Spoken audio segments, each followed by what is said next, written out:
பேசிட்டு போறா. என்ன பால் வண்டி சத்தம் கேக்குது?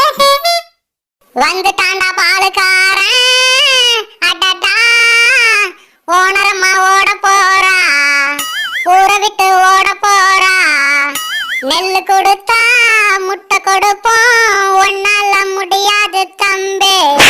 இங்க ஏழை புள்ள பொறக்குதப்பா, என்னோட முட்டைய தான் நம்பி.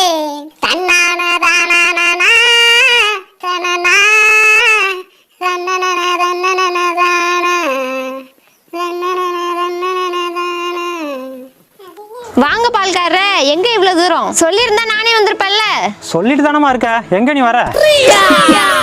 ஏமா மாடு கண்ணுக்குட்டி போட்டு கண்ணுக்குட்டி பாலை மறக்க போதே, நீ இன்னும் பால் கணக்கு தராம இருக்க. கோயில்ல போடுவாங்களா நெய் விளக்கு, இந்த குந்தாணி குடுக்கலையாம் பால் கணக்கு. ஏமா நான் கேட்டுட்டு இருக்கேன், கீழே என்னமோ நட்டு நிக்கிற. சாயந்தரம் அங்க வாங்கிக்கலாம். ஆமா.